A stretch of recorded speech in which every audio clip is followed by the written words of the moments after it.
ग्रह की बात हम लोगों ने की।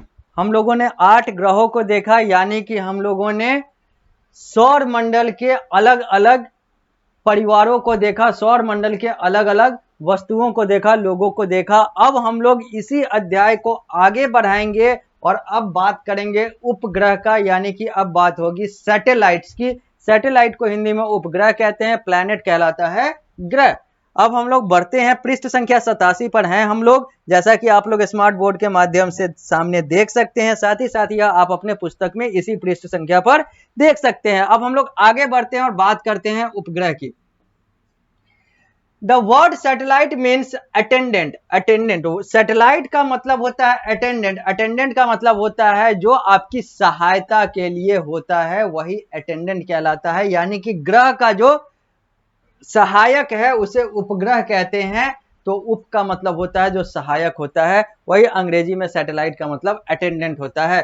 अ सेलेस्टियल और artificially projected entity that circles around planet is called satellite. यहां पर सैटेलाइट को परिभाषित किया गया हुआ है कि सैटेलाइट यानी कि उपग्रह एक सेलेस्टियल यानी कि आकाशीय और आर्टिफिशियली प्रोजेक्टेड एंटिटी या फिर कृत्रिम रूप से बनाया गया एक ऐसा ऑब्जेक्ट होता है, एक ऐसा वस्तु होता है, एक ऐसा एंटिटी मतलब एक ऐसा आधार या फिर कहें तो एक ऐसा चीज होता है जिसे हम लोग अपने प्लैनेट या फिर एक प्लैनेट के इर्द गिर्द वो बनाया जाता है। इसी को हम लोग सैटेलाइट कहते हैं। यानी कि सैटेलाइट एक आकाशीय या फिर कह लें तो एक कृत्रिम रूप से बनाया गया एक ऐसा ऑब्जेक्ट होता है दैट सर्कल्स अराउंड प्लैनेट, जो कि प्लैनेट को घेर कर रखता है। यानी कि प्लैनेट को जो सर्कल यानी कि प्लैनेट एक ग्रह के जो सर्कल में रहता है, जो बाहर से घेर कर रखता है, उसको हम लोग जो एक सेलेस्टियल बॉडी होता है, जो एक आर्टिफिशियली प्रोजेक्टेड एंटिटी होता है, उसको हम लोग अंग्रेजी में सैटेलाइट और हिंदी में उपग्रह कहते हैं। यानी कि ग्रह का सहायक attendant, this is called as उपग्रह। a celestial or artificially projected entity that circles around planet is called satellite। celestial satellites are also known as natural satellite or moon because like other celestial bodies such as planet, star etc, they have existed in space for million of years। अब यहां पर लिखा गया है कि जो celestial satellites होता है आर ऑल्सो कॉल्ड, इन्हें और एक नाम से जाना जाता है और कुछ नामों से जाना जाता है। इन्हें कहा जाता है नेचुरल सैटेलाइट, यानी कि ये प्राकृतिक उपग्रह होते हैं, या फिर इन्हें मून यानी कि चंद्रमा कहा जाता है। बिकॉज, क्यों कहा जाता है? क्योंकि बाकी सारे आकाशीय वस्तुओं की तुलना में ये जो होता है, जो सैटेलाइट होता है, जो उपग्रह होता है, यह ज्यादा समय तक आसमान में रहता है, ज्यादा समय तक आकाश में रहता है। Just as planet revolve around the sun, a satellite moves around its host planet. जैसे हम लोगों ने पहले बात की है कि जो प्लैनेट होते हैं वो सन के अराउंड रिवॉल्व करते हैं, उसी तरीके से जो सैटेलाइट होता है वो अपने प्लैनेट के अराउंड रिवॉल्व करता है। यानी कि सन के अराउंड प्लैनेट रिवॉल्व करते हैं और हर प्लैनेट का जो सैटेलाइट होता है वो उसके अराउंड रिवॉल्व करता है, घूमता है। They are opaque and do not have their own heat or light but reflected the light from the sun। ये भी ओपेक होता है, यानी कि अपारदर्शी होता है। सैटेलाइट की बात कर रहे हैं, उपग्रह की बात कर रहे हैं। And do not have their own heat और लाइट, और इनका अपना कोई तापमान या फिर ताप या फिर कहें तो प्रकाश नहीं होता है। ये भी सन के ही जो हीट और लाइट होता है उसी को ये रिफ्लेक्ट करते हैं। यानी कि ये भी सूर्य भरोसे ही अपने हीट और लाइट का प्रयोग करते हैं। Every natural satellite also rotate on its axis, और हर कृत्रिम उपग्रह भी अपने एक्सिस पर, अपने धुरी पर रोटेट करता है, घूमता है। Almost all the planet in the solar system have one or more natural satellite except Mercury and Venus.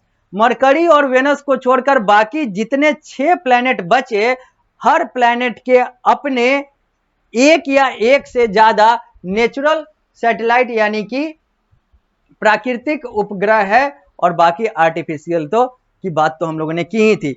Objects placed in a planets orbit by human effort are called artificial satellite. और artificial satellite का मतलब होता है, कृत्रिम उपग्रह का मतलब होता है वैसा उपग्रह, वैसा ऑब्जेक्ट जो कि इंसानों के द्वारा, इंसानों के प्रयास से बनाया जाता है, उस सैटेलाइट को हम लोग आर्टिफिशियल कहते हैं। जबकि जो प्राकृतिक रूप से मौजूद होता है वो नेचुरल सैटेलाइट कहलाता है, प्राकृतिक उपग्रह कहलाता है। अब हम लोग पृष्ठ संख्या 87 से आ चुके हैं पृष्ठ संख्या 88 पर। अब हम लोग बात करेंगे सूर्य के बाद चंद्रमा की। अब बात होगी चंद्रमा की। सबसे पहले यह एक चित्र देख लीजिए, यह चंद्रमा के अलग अलग फेजेज हैं, ये अलग अलग चरण हैं जहां पर चंद्रमा को दिखाया गया है, जो कि आप लोग यहां पर देख रहे हैं। अब हम लोग बात करते हैं चंद्रमा के बारे में। Moon, the only natural satellite of earth is moon.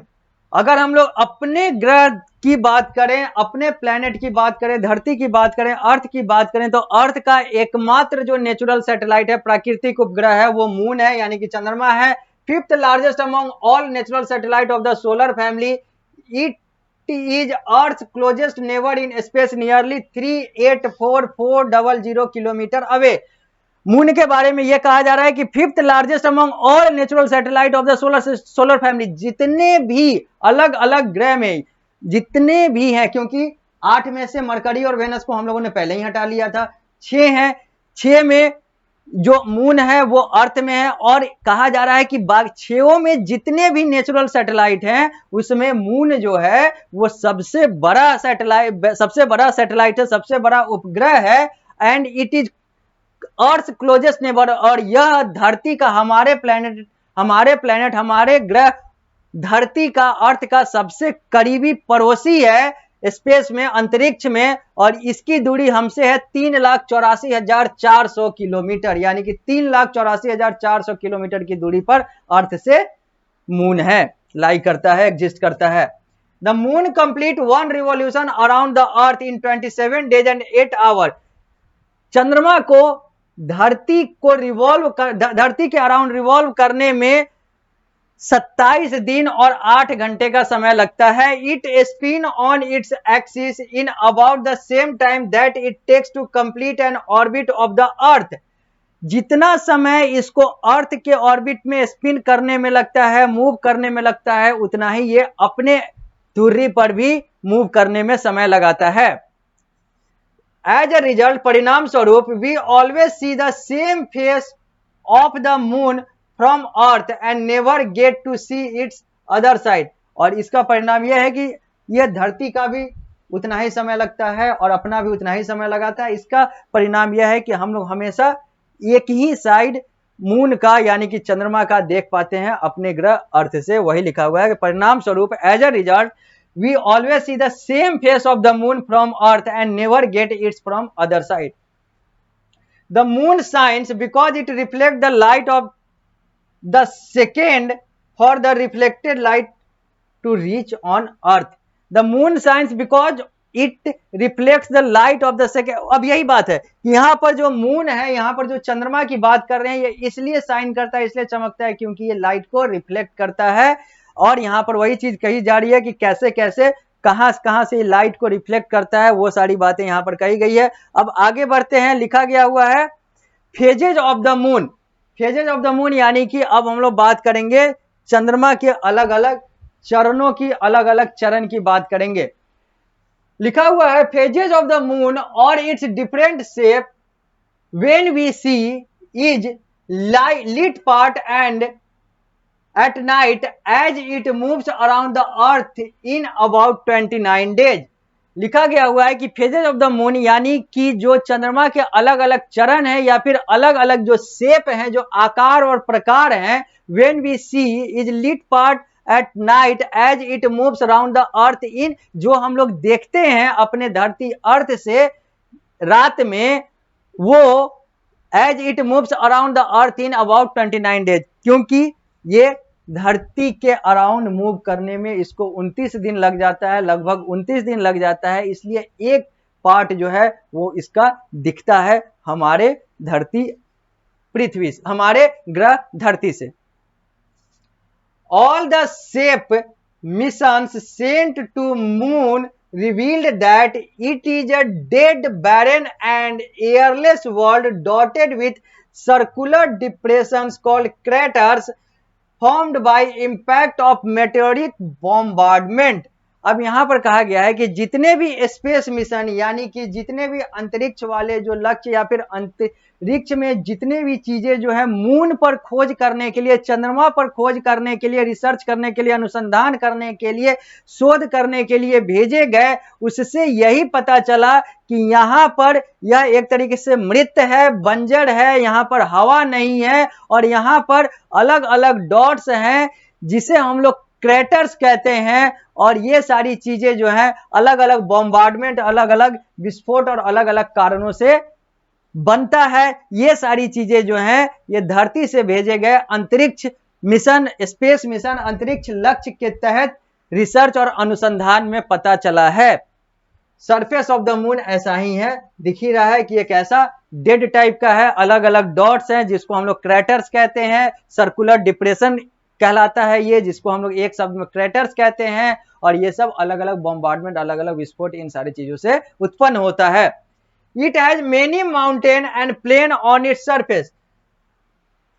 इसका यानी कि मून का अगर हम लोग बात करें तो it has many mountain and plain on its surface, इसके सतह पर बहुत सारे माउंटेन्स और प्लेन यानी कि यहाँ पर पर्वत और पठार वगैरह ये सारी चीजें बहुत सारा पाया जाता है। The temperature on the surface of the moon vary from above 105 degree centigrade during the day to as low as -155 degree centigrade at night.